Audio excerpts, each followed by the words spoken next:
Good morning friend, Sanju kitchen চ্যানেলে সবাইকে স্বাগত। Welcome back to my channel. দেখুন, আমাদের ছাদ বাগানের কিছু ছবি তোমাদের সাথে শেয়ার করলাম। গাঁদা ফুল অনেকদিন আগের এটা ছবিটা, প্রায় 7-8 দিন। তো এখন বেশ বড় হয়েছে, ঠাকুরকে দেওয়ার মতো হয়েছে। একটা শর্টস ছেড়েছি মায়ের, মানে শারদা মায়ের জন্মদিনে, দেখবে যে মায়ের পায়েই দেওয়া রয়েছে গাঁদা ফুল, ওটা গাছেরই। তো কেউ ভিডিওটা স্কিপ করো না, পুরো ভিডিও দেখার অনুরোধ রইল। তো আজকে মর্নিংয়ে নিয়ে চলে আসলাম পালং শাকের পাঁচমিশালি তরকারি। ভীষণ ভালো লাগে খেতে।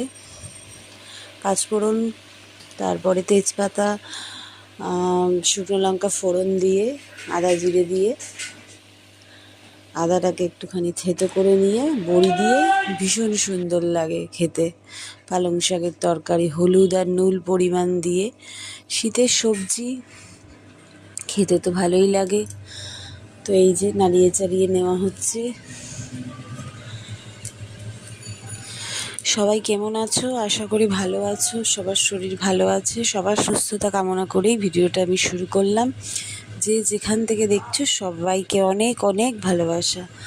তো এই দেখো, পালং শাকের তরকারিটা হয়ে আসছে।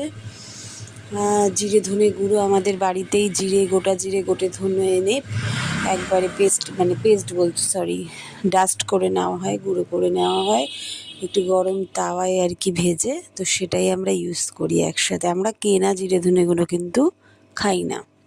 তোমাদের আরও একবার বলেছি, এই যে বড়িটা আলাদা একটা কড়াইয়ে ভেজে নিলাম, ওই কড়াইটাতে ভাজতে ভুলে গেছিলাম, তো ভেজে আবার দিয়ে নিচ্ছি। তারপরে মিষ্টি দিয়ে নিলাম একটু। তো নিরামিষ তরকারিতে মিষ্টি নুন ঝালটা ঠিক না হলে ভালো লাগে না খেতে। মিষ্টি দিয়ে দিলাম। আমরা মিষ্টিতে কিন্তু স্যাকারিন বা এই বাতাসাই ইউজ করি, চিনিটা খুব একটা ইউজ আমরা বাড়িতে করি না, অ্যাভয়েডই করি।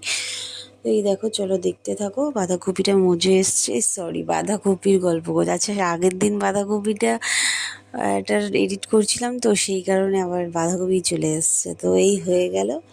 এইবার এই যে মাছটা হচ্ছে পাবদা মাছ। এটা রাখা হয়েছে গতকালের মাছ, বাড়ির সামনে থেকে দিয়ে গেছেন এক দাদা, ওনার মাছ ভীষণ ভালো হয়। তো এই দেখো, মাছটা ভেজে নিলাম। এবার একটু কালো জিরে আর একটু তেলে যদি হলুদ দিয়ে দাও, তাহলে কালারটা কিন্তু আপসেই লাল হয়ে যাবে। আর যদি একটু চিনি দাও, মাছে তো চিনি চলে না অ্যাকচুয়ালি, অন্য তরকারিতে। আর ওই যে জিরে ধনে সব নিয়ে পেঁয়াজ রসুনের একটা পেস্ট করেছিলাম, আদা পেঁয়াজ রসুন যা হয় পেস্ট করে দিয়ে দিলাম। এবার দিচ্ছি ধনে পাতা ছাড়া তো শীতকালের তরকারি মানে মাথাতেই আসে না। আর ধনে পাতা দিলে একটা